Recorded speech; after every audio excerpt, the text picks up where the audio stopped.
This is the Everyday AI Show, the everyday podcast where we simplify AI and bring its power to your fingertips. Listen daily for practical advice to boost your career, business, and everyday life. OpenAI has expanded partnerships with the US government. Salesforce has hired 1,000 humans to sell AI.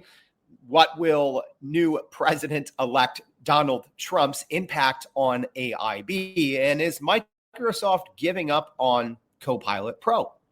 We're going to be answering those questions and a lot more today on Everyday AI. What's going on, y'all? My name is Jordan Wilson, and I'm the host of Everyday AI, and this thing is for you. It is your daily live stream, podcast, and free daily newsletter, helping us all learn and leverage generative AI to grow our companies and our careers. So if that sounds like you, you are in the right place. If you're listening on the podcast, please make sure, as always, to check out your show notes for more information. Most importantly, a link to our website. Please, if you haven't already, go to youreverydayai.com and sign up for that free daily newsletter. Each and every day, we recap the day's episode as well as give you all of the information that you need happening in the world of AI, because there is a ton. Speaking of a ton happening in the world of AI, we do the AI News That Matters show almost every single Monday, like today, even though it's technically, as I record this, I'm in the future. I'm wrapping up a nice little 10-day trip for celebrating my 10-year anniversary with my wife. So super excited for all of you that continue to tune in and left me some nice comments. I very much appreciate that. But I will be back in Chicago in like 36 hours. And speaking of Chicago, still getting this piece figured out, but should be at the Microsoft conference. So if you're going to be at the Microsoft conference next week, I believe it kicks off November 19th here in Chicago, do let me know. Because I believe I'll be attending at least, may even be broadcasting live. So make sure to pay attention for updates on that. All right, enough chit chat, y'all. Let's get into the AI news that matters for the week of November 11th. And again, apologies, y'all. I'm in a hotel room. I don't have my normal sound equipment, camera, lighting, all that stuff. And I got completely burned, right? So if you're joining the live stream, you're like, why is your face so red? It's because I have been enjoying some sunshine. All right. Let's get into it. So the federal government has expanded its use of OpenAI's ChatGPT technology. So according to reports from FedScoop, the federal government is increasingly investing in generative AI technology, particularly through partnerships with OpenAI. So a lot of federal organizations, according to this report, are now starting to use the enterprise version of ChatGPT. That includes NASA. So NASA has committed to using OpenAI's tools, having acquired an annual license for ChatGPT Enterprise after initial tests last year. The IRS, the Internal Revenue Service, just bought 150, according to reports, 150 ChatGPT Enterprise licenses for the Department of Treasury, although details on that remains unclear. Also, Los Alamos National Laboratory is also utilizing, is it laboratory? Yeah, laboratory is utilizing ChatGPT Enterprise as part of its research collaboration with OpenAI.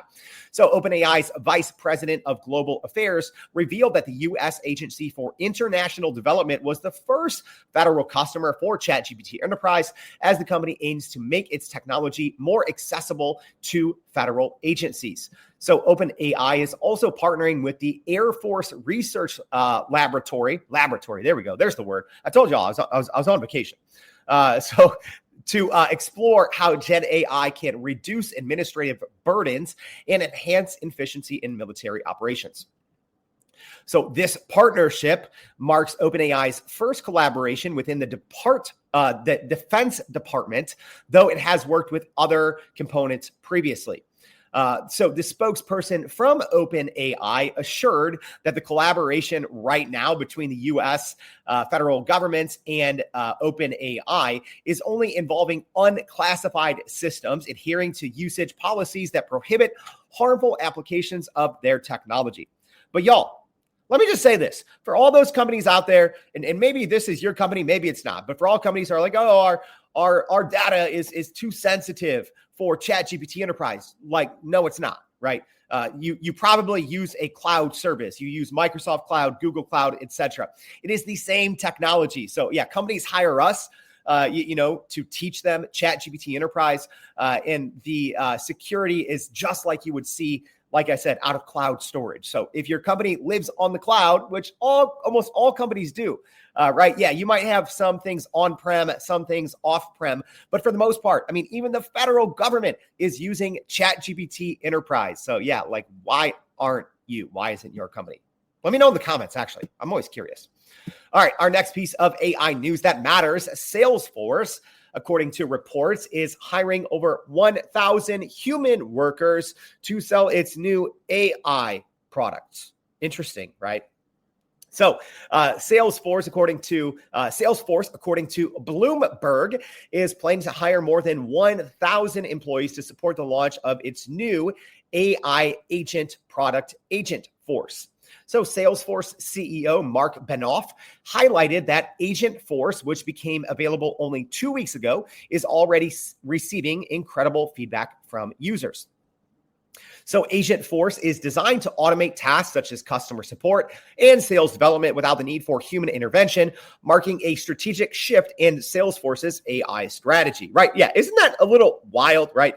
Like Salesforce has always been about humans selling things, and now they have an AI Agent Force product that is, kind of AI taking over sales jobs, but they're hiring 1,000 humans to sell it. So I don't know, call me crazy. I think this would have been a great use case for Salesforce to use Agent Force to sell Agent Force, right? So I don't know. It seems like, at least to me, let me know if this seems a little backwards to you. I mean, first of all, great. In the age of, AI first, and, everyone's worried about, AI taking jobs, and it will take a ton of jobs. So I guess kudos to Salesforce for planning to hire 1,000 more people, but for how long, right? If its Agent Force product is as revolutionary as it claims that it is, and can perform all of these tasks that a human would normally do inside of Salesforce. But yeah, if it is that revolutionary, why are we hiring 1,000 humans to sell it? Shouldn't Agent Force just sell itself through Agent Force? Well, I don't know. Maybe not. So Salesforce has been focused on controlling sales expenses in recent years, which has included job cuts and encouraging customers to explore self-service options. So yeah, a lot going on in the AI agent space. We had a couple of shows in the last 2 weeks on this. So other tech giants, including ServiceNow, Anthropic, Microsoft, are also developing similar autonomous agents, intensifying competition in that AI space. So Benioff has openly criticized Microsoft's AI efforts, particularly its Copilot product, suggesting that Salesforce aims to differentiate itself through superior offerings. And let me just put this out there. I see what he's doing. I see what the CEO, Mark Benioff, is doing by criticizing Copilot. But I don't think most people are going to fall for this ploy. If I'm being honest, I think what he's doing is smart. I would be doing the exact same thing, right? If you want to compete with the best, you try to pick a fight with the leader in the space. And I do think, at least in early AI autonomous agents, it is going to be Microsoft who is winning. They have their Copilot Studio with autonomous AI agents rolling out this fall. I'm sure we'll see some announcements at the Ignite conference here in Chicago from Microsoft next week. So it makes sense that Benioff is kind of, pitting Salesforce against Microsoft. It makes perfect sense, but I think he's just doing it really just to draw attention to Agent Force. And I don't think it's, I don't think necessarily one is better than the other. I think they obviously serve two very different purposes. All right. Excuse me while I take a sip of water and, might be coughing here. All right. Fantastic. We're back. All right. So our next piece of AI news A big win for OpenAI in court, as a court dismissed a copyright lawsuit against OpenAI. So the Southern District of New York has dismissed a lawsuit filed by Raw Story Media Incorporated and AlterNet Media Inc. against OpenAI. So this ruling is noteworthy as it addresses the legality of using scraped content from the web for training AI models. So the lawsuit claimed that OpenAI violated Section 1202B of the DMCA, which is the Alter Net Without Preserving Copyright Management Information, or CMI. But the judge dismissed the case, stated that the plaintiffs failed to demonstrate concrete harm caused by OpenAI's action, which is a crucial requirement for standing in a lawsuit.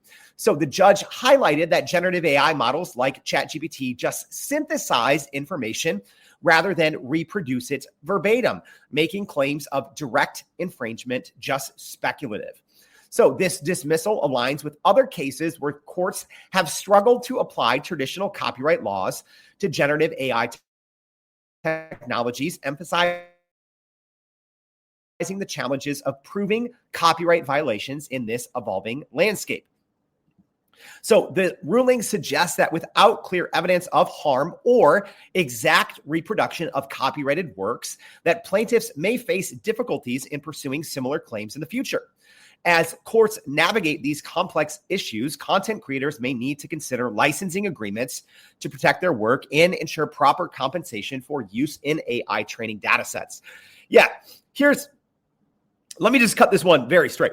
Large language models scrape copyrighted information from the internet, period, point blank, right?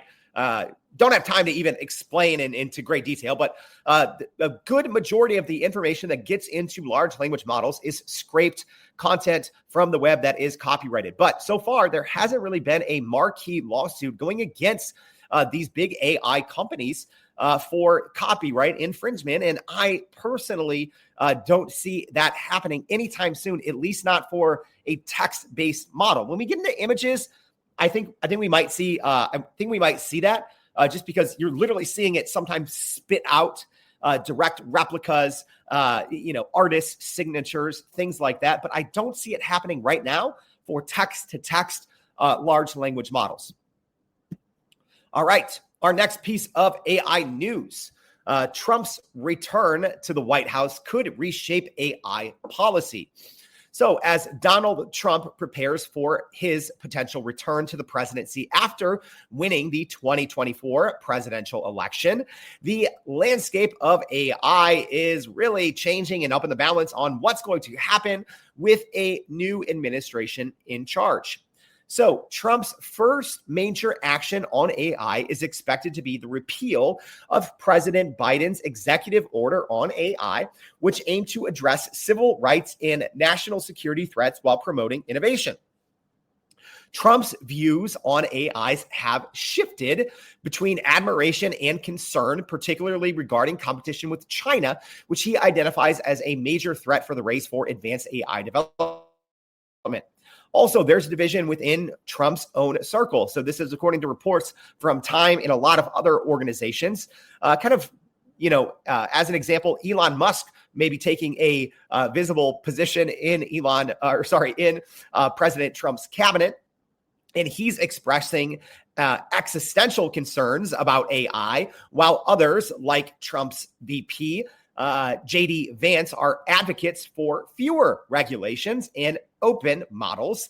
It should be interesting to see how this pans out. The other thing, which we talked about last week, the future of the US AI Safety Institute, which was established under Biden to lead AI safety efforts. The future of that department remains uncertain, with some Republicans viewing it as an obstacle to innovation, and their funding is running out. So that the U.S. has been a little different. So we had the Biden executive order.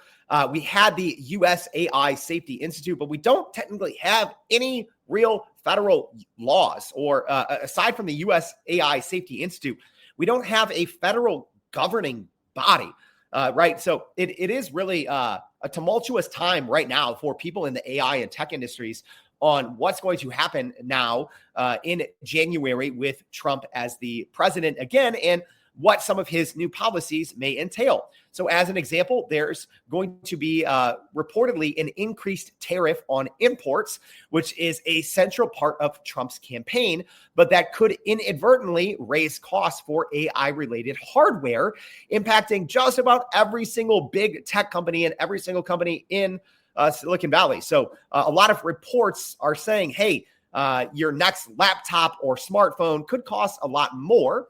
So as an example, the Consumer Technology Association warns that prices could skyrocket. Laptops could nearly double in price.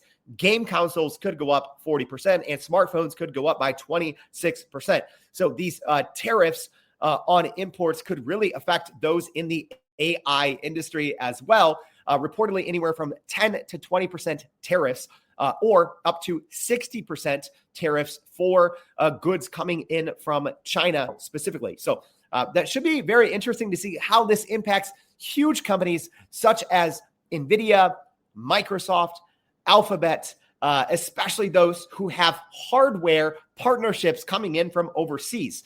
Because what's being reported is that costs for AI will have to go up because the hardware costs associated with producing these state-of-the-art AI models are going to go up, and that cost has to get passed on to someone. So it should be pretty interesting to see how this pans out. Also with people like Elon Musk potentially having a huge say for AI policy could be interesting because as polarizing as Elon Musk is, he has his own interest, right? He has his Grok AI model. So we'll see what actually happens here, but we'll obviously be covering it in the coming months. So Trump may also seek to address what he perceives as political biases in AI algorithms, potentially leading to executive orders that could alter how tech companies operate and develop their AI systems. So, like I said, the influence of prominent tech figures, including Elon Musk and others, will play a critical role in shaping Trump's AI policies, highlighting a shift in Silicon Valley's approach to collaboration with the government on national security issues. All right, our next piece of AI news that matters. Microsoft is adjusting Copilot Pro. Are they getting rid of it? Well, maybe, kind of, at least for certain countries. So Microsoft has announced that it will start including Copilot Pro features in its Microsoft 365 personal and family subscriptions in some countries, a move that comes after feedback from users regarding the previous $20 a month charge for these AI-powered tools. So right now, this change currently applies to subscribers in Australia, where I just was, New Zealand, Malaysia, Singapore, Taiwan, Thailand. So a lot of countries there, suggesting a trial phase before potential broader implementation. So here's how it could work. So subscribers will receive a monthly allocation of AI credits to use Copilot in various other applications, including Microsoft Word, Excel, PowerPoint, Outlook, OneNote, and the new Microsoft Designer app. But doesn't mean you get it for free. So the price of Microsoft 365 personal and family subscriptions will reportedly increase with specific hikes, such as an example, $4 Australian dollars for family subscriptions or $5 Australian dollars per month for personal subscriptions. So effective upon the next renewal date. So this price adjustment is part of Microsoft's strategy to reflect the added value over the past decade and to fund future innovations. The company's previous attempts to charge an additional $20 per month for Copilot Pro was met with a little bit of skepticism, indicating that this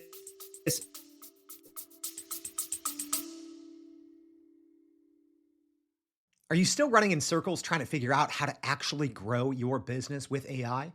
Maybe your company has been tinkering with large language models for a year or more, but can't really get traction to find ROI on Gen AI. Hey, this is Jordan Wilson, host of this very podcast. Companies like Adobe, Microsoft, and NVIDIA have partnered with us because they trust our expertise in educating the masses around generative AI to get ahead.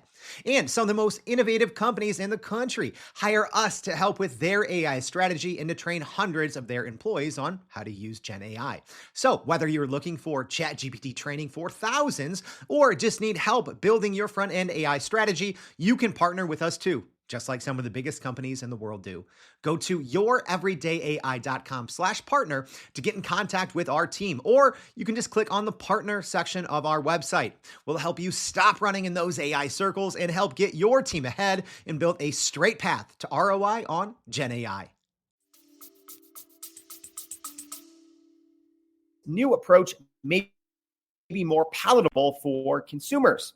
So will extend to the US or European markets, indicating that this selective rollout may be a precursor to wider adjustments. So yeah, I'm guessing we will see at the Microsoft conference, November 19th in Chicago. Like I said, let me know if you're going to be there at the Microsoft Ignite conference in my hometown of Chicago. So I'm sure we'll be hearing a little bit more on Microsoft's future plan for Copilot Pro. And is that still going to be a thing? I think it's been great for Mac users such as myself, although I'm in the middle of probably switching over to a PC. I'll probably be buying one within a week or so once I get back to the US in like 36 hours.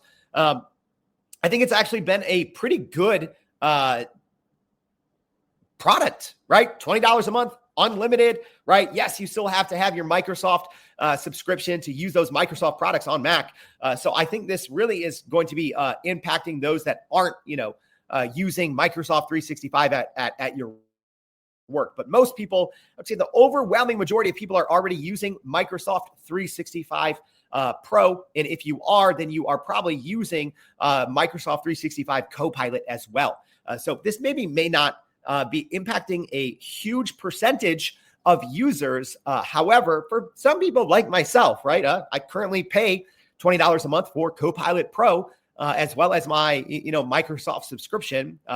So yeah, it is going to be impacting a lot of people. But yeah, I'm curious. Do you guys out there, do you use the free version of Microsoft Copilot? Do you use the Microsoft Copilot Pro, or are you using that Microsoft 365 Copilot? All right, our next piece of AI news. Google accidentally leaked its Jarvis AI, an upcoming web browsing agent. So Google has recently kind of leaked details about its upcoming AI agent called Jarvis AI, which is designed to assist users by browsing the web on their behalf in Chrome. So we talked about this on the show last week, but an internal preview of Jarvis AI was posted on the Chrome extension store, but was quickly removed, indicating that Google may have accidentally released it a little too early and maybe in the final stages of development. So the prototype was described as a helpful companion that surfs the web with you, suggesting a focus on enhancing user experience during online activities like shopping and travel planning. So users who managed to download the prototype in time while it was still up on the Chrome Web Store found it unusable due to specific access permission requirements, hinting at the complexity of the AI's functionality. The official unveiling of Jarvis AI is expected in December, according to reports from The Information, which adds to the anticipation surrounding this tool. So yeah, we'll actually see if it even keeps the name Jarvis AI. As we talked about before, there was another pretty popular GPT writing product called Jarvis for a couple of years. They reportedly got hit with a little lawsuit from Disney and Marvel and then had to change their name to Jasper. So we'll see if Google still calls it Jarvis AI or something else. But Jarvis AI, through the Chrome extension, aims to automate web browsing tasks, allowing users to focus on more important matters such as holiday shopping by handling the mundane tasks such as purchasing gifts. So this development follows a trend in AI where companies like Anthropic are releasing similar products, indicating a growing market for AI agents capable of performing tasks autonomously. And if you are interested in the Anthropic's version of this, it's called Computer Use. We did a dedicated show about 2 weeks ago, walking you through step by step exactly how to use this computer use from Anthropic. It was extremely buggy, but I do think it shows some promise. Speaking of agents, Microsoft, not just Copilot Studio, they released another new multi-agent AI system for enterprises called Magentic One. So Microsoft has introduced Magentic One, a multi-agent AI system designed to automate complex tasks that typically require human intervention. So Magentic One is built on Microsoft's open source AutoGen framework and aims to handle open-ended web and file-based tasks with future plans for more complex reasoning tasks.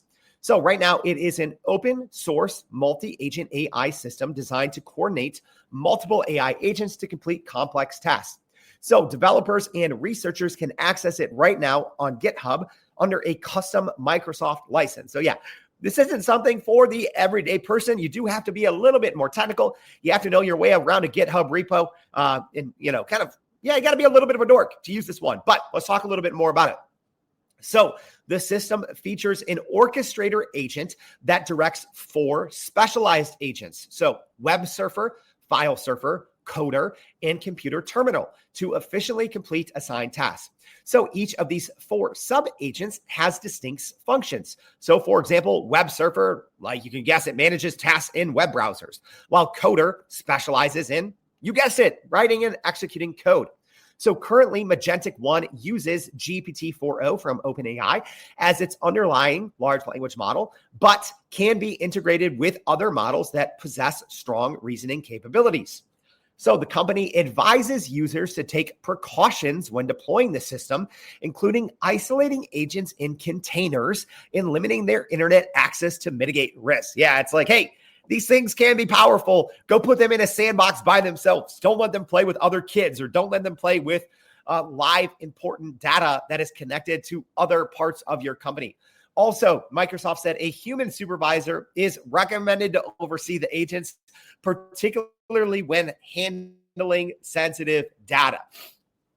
So I have not yet had a chance to play with Magentic One. And hey, let me know, audience, live stream audience,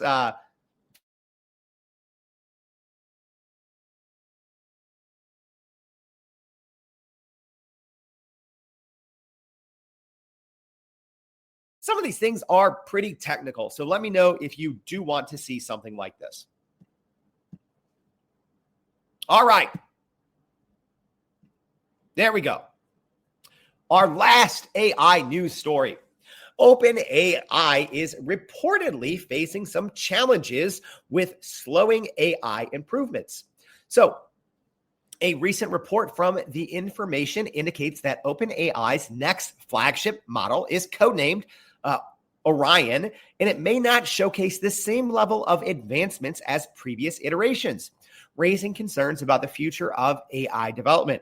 So according to reports from The Information, employees testing the Orion model noted that while it outperforms existing models, the improvements are less significant compared to the leap from GPT-3 to GPT-4. So if you haven't been following along, this Orion model is the next model. This is the code name for the next model in the GPT series. So as a reminder, the reasoning model, it is not in the GPT series. OpenAI said that that is its own. So the O1 model, so right now we have access to O1 Preview and O1 Mini. It is a reasoning model. So that was previously codenamed Q-Star, then Strawberry, and was released as O1 Preview and O1 Mini. So with Orion, it is not a reasoning model, at least it's not that we know of. It is a GPT model. So GPT-3, GPT-4, and presumably Orion will be either GPT-4.5 or GPT-5. So specifically, some OpenAI employees who tested the new model called Orion say it performs at a similar level to GPT-4 after only 20% of its training, which I would say is actually pretty impressive, right? But you read the headline and all the news, it's saying, oh, this AI improvement has slowed down according to this. I don't know. I don't see it, but let's continue talking about it.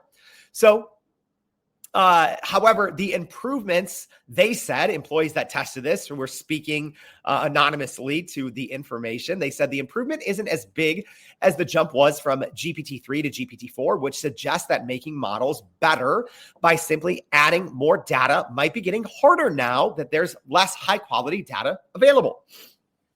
So in some areas, including coding, Orion may not consistently outperform prior models, suggesting a slowdown in the rate of AI enhancements. So to address these challenges, OpenAI has established a foundations team tasked with developing new strategies to sustain model improvements despite a decreasing availability of fresh training data.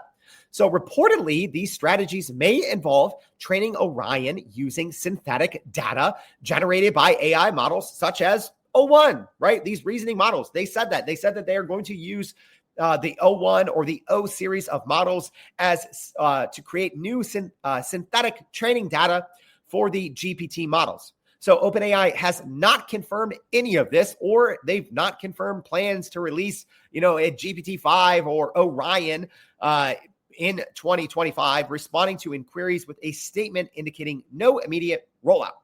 One important thing to note about this article is it did quote Noam Brown, a researcher at OpenAI. So he was apparently quoted in the article from a TED talk that he gave.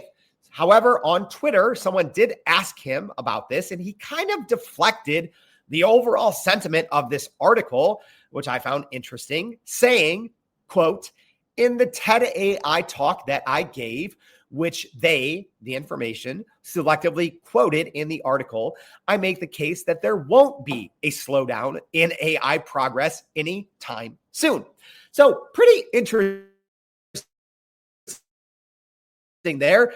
Even one of the people quoted in this article by name was quoted from a TED talk. And then the researcher himself responded and said, hey, actually, it seems like they just pulled a quote that didn't tell the whole story, because actually in that talk, he specifically said that there would not be any slowdown in the AI space.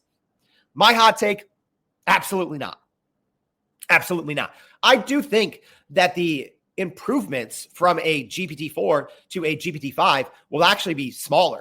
If you just look at the model quality, just because, it's data. You do need a model that can reason because you can only get so far with essential, like large language models are essentially just advanced next token prediction, right? Like times a million. It's much more complicated than that. But if the quality of the training data doesn't drastically improve, to get better outputs from said GPT models, you have to start introducing either synthetic data from a reasoning model like O1, which kind of uses this under the hood chain of thought reasoning like a human would, right? So instead of, having to prompt engineer a GPT model or a Gemini model or a Claude model, right? The O1 model kind of does that by itself, right? It does kind of the work that a human would normally do to get superior and better outputs from a GPT model. So I do think that to see a sizable leap from a GPT-4 to a GPT-5 or a GPT 4.5, you're going to have to either use synthetic data because there's not enough high quality new data that's being created on a yearly basis. There's not. I think it's actually the opposite problem. I think so many people are starting to use AI and they don't know how, and they're doing it in a lazy way. So much of the new information that is being posted online is a lot of AI data, and it's a lot of stuff that's probably actually from GPT 3.5. So you almost have this regurgitation of older, low quality data. So I do think that model makers are going to have to start using synthetic data, and they're going to have to start including some reasoning capabilities by default, right? I do think to see a sizable leap in GPT-5, in Orion, whatever it's going to be called, you're going to have to borrow or use at least some of that secret sauce of O1 in the reasoning and the chain of thought thinking underneath to really get superior outputs. All right, that was a lot, y'all. You can tell I haven't done this. I've only done this now twice in the past 10 days. So it's been great to take some a little bit of time off. But yeah, my voice, I'm already losing it now after 33 minutes. And y'all know I usually do this every single day for like 40 minutes. But let's do a quick recap of the AI news that matters. So first, OpenAI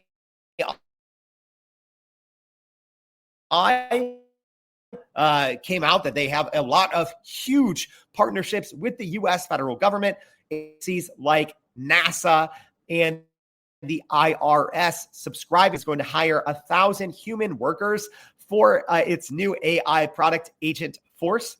A court has dismissed a copyright lawsuit against OpenAI. Trump's return to the White House is causing a lot of uncertainty around AI development and what's going to happen with all of these companies when there's maybe new tariffs. There's maybe, the executive order might be gone. So yeah, we'll see what happens there. Microsoft is apparently kind of starting to phase out Copilot Pro, at least in some countries. We'll see if that's rolled out worldwide.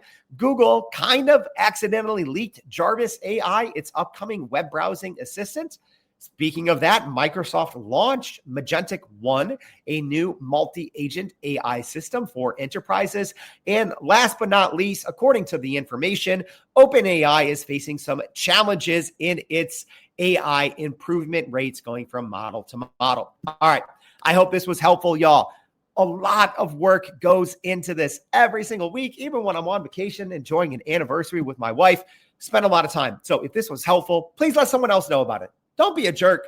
Go click. If you're listening to this on LinkedIn, please repost this. If you're on Twitter, retweet it or re-exit, whatever it's called. Maybe if you're on the podcast, send this to someone, email this to someone, text it to someone. I know this might be your little secret on how you're the smartest person in AI at your company, but so much work goes into this. So if you could, please repost this, share this. If you're listening on the podcast, if you haven't already, please click that subscribe or follow button on the podcast player of your choice, whether you're listening on Spotify or Apple. Please leave us a rating and please join us back tomorrow and every day for more Everyday AI. Thanks, y'all. And that's a wrap for today's edition of Everyday AI. Thanks for joining us. If you enjoyed this episode, please subscribe and leave us a rating. It helps keep us going. For a little more AI magic, visit youreverydayai.com and sign up to our daily newsletter so you don't get left behind. Go break some barriers, and we'll see you next time.